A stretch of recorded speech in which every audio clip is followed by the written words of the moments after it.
বিক্রি হয়ে গেছে এগুলা। রকিব নামের এই তরুণটি সারাদিন কিছুই খায়নি, কিন্তু তার খামারের প্রতিটি গরুকে নিজ হাতে খাইয়ে দিয়েছে। কারণ আজ তার জীবনের সবচেয়ে কষ্টের দিন।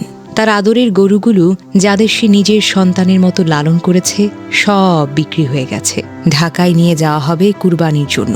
প্রত্যেকটা গরুকে সে আলাদা করে জড়িয়ে ধরছে, মাথায় হাত বুলিয়ে দিচ্ছে আর ফুপিয়ে ফুপিয়ে কাঁদছে। অদ্ভুত ব্যাপার হলো, গরুগুলো যেন বুঝতে পারছিল, চুপ করে দাঁড়িয়েছিল। কেউ লাফায়নি, কেউ ছটফট করেনি, যেন তারা অনুভব করছিল এটা তো বিদায়ের মুহূর্ত। এই গরুগুলো রাকিবের কাছে শুধু পশুই না, এরা ছিল প্রতিদিনকার সঙ্গী। সকালে ঘুম থেকে উঠে প্রথম কাজ খাওয়ানো, দুপুরে গোসল করা, বিকেলে ঘাস কেটে এনে সামনে রাখা, রাতে নিজে না খেয়ে হলেও তাদের খাওয়ানো। এক একটা গরুর এক এক রকম নাম, এক একটা গরু যেন এক এক রকমের অভ্যাস। কেউ বেশি দুষ্ট, আবার কেউ বেশি শান্ত। আর রকিব প্রত্যেকটাকে চিনত একজন আপনজনের মতো। আজ সে আপনজনরা বিদায় নিচ্ছে। গ্রামের অনেক খামারির জীবন তো এমনই, সারা বছর ঘাম ঝরিয়ে পশু লালন পালন করে। নিজের খাওয়ার আগে তারা ভাবেন গরু ছাগলের খাবার, চিকিৎসা বা যত্নের কথা। ভোর থেকে রাত সবটাই যেন তাদের এই খামার ঘিরে। কিন্তু শেষমেশ একদিন সেই প্রিয় পশুটাকেই বিক্রি করতে হয়।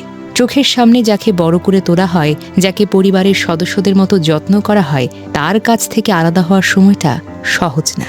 তবুও তো বিক্রি করতে হয়, কারণ এটাই তাদের জীবিকা। এই বিক্রির টাকাতেই চলে সংসার। সন্তানের লেখাপড়া, বাবা মায়ের চিকিৎসা, ঘরের নিত্য প্রয়োজন, সবকিছু এইটুকু আয়ের উপরে দাঁড়িয়ে থাকে। তাই এই কান্না কোনো দুর্বলতার চিহ্ন না, এটা ভালোবাসা আর দায়িত্বের একসাথে মিশে যাওয়ার এক করুণ অনুভূতি। আমরা অনেক সময় কুরবানিকে শুধুমাত্র পশু জবাই আর মাংস বিতরণের উৎসব মনে করি, কিন্তু বাস্তবে কুরবানি মানে হলো ত্যাগ। হযরত ইব্রাহিম আলাইহি ওয়াসাল্লাম তার জীবনে সবচাইতে বড় উদাহরণ রেখে গেলেন। আল্লাহর নির্দেশে তিনি যখন তার একমাত্র প্রিয় সন্তান হযরত ইসমাইল আলাইহি ওয়াসাল্লামকে কুরবানি করতে প্রস্তুত হলেন, তখন সেটা ছিল ভালোবাসার সবচেয়ে কঠিন পরীক্ষা। একজন বাবার জন্য নিজের সন্তানকে জবাই করার প্রস্তুতি, এর চাইতে বড় ত্যাগ আর কি হতে পারে? আল্লাহ সেই ত্যাগটা কবুল করেছেন এবং তার বদলে একটি দুম্বা পাঠিয়েছেন। এই ঘটনা থেকে আমরা শিক্ষা পাই, কুরবানির আসল রূহ হলো আল্লাহর সন্তুষ্টির জন্য সবচেয়ে প্রিয় জিনিসটা বিসর্জন দেওয়া।